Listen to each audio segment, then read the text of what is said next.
ತಿರುಪತಿಗೆ ಕಲಬೆರಕೆ ತುಪ್ಪ ಸರಬರಾಜು ಪ್ರಕರಣದ ತನಿಖೆ ಈಗ ಚುರುಕುಗೊಳ್ತಾ ಇದೆ.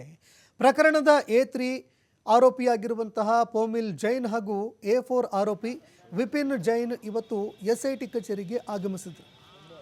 ಇವರಿಬ್ಬರು ಬೋಲೆಬಾಬಾ ನಿರ್ದೇಶಕರಾಗಿ ಕಾರ್ಯನಿರ್ವಹಿಸಿದ್ರು.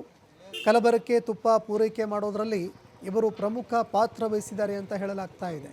ಇನ್ನು ಪ್ರಕರಣದಲ್ಲಿ ಮತ್ತೊಬ್ಬ ಆರೋಪಿ ಕರೀಮುಲ್ಲಾ ಅವರನ್ನು SIT ಅಧಿಕಾರಿಗಳು ವಶಕ್ಕೆ ಪಡೆದುಕೊಂಡು ವಿಚಾರಣೆ ಆರಂಭ ಮಾಡಿದ್ದಾರೆ.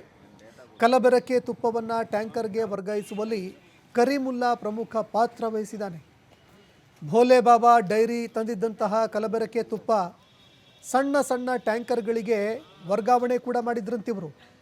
ಶ್ರೀಕಾಳಹಸ್ತಿಯಲ್ಲಿ ಇರುವಂತಹ ಕರೀಮುಲ್ಲಾ ಅವರ ಮನೆಯಲ್ಲಿ ಈ ಕಲಬೆರಕೆ ತುಪ್ಪ ಸಣ್ಣ ಟ್ಯಾಂಕರ್ಗಳಿಗೆ ವರ್ಗಾವಣೆ ಮಾಡಲಾಗಿದೆ ಅಂತ SIT ಈಗ ತೀರ್ಮಾನಿಸಿದೆ. ಇದಕ್ಕೆ ಸಂಬಂಧಪಟ್ಟಂತೆ ಅಧಿಕಾರಿಗಳು ಸಾಕ್ಷ್ಯಗಳನ್ನು ಕೂಡ ಸಂಗ್ರಹಣೆ ಮಾಡಿದ್ದಾರೆ. 2 ತಂಡಗಳನ್ನು ರಚನೆ ಮಾಡಿದ್ದಾರೆ. ಶ್ರೀಕಾಳಹಸ್ತಿ ಮತ್ತು 2 ತಂಡಗಳು ಚೆನ್ನೈಗೂ ಕೂಡ ತೆರಳಿದ್ದಾವೆ. ಚೆನ್ನೈ ಹಾಗೂ ಶ್ರೀಕಾಳಹಸ್ತಿಗೆ ತೆರಳಿರುವಂತಹ ಈ ಒಂದು ತಂಡಗಳು ತನಿಖೆ ಮಾಡೋದಕ್ಕೆ ಮುಂದಾಗ್ತಾ ಇದ್ದಾವೆ. ತನಿಖೆ ಮತ್ತಷ್ಟು ಚುರುಕುಗೊಳ್ತಾ ಇದೆ.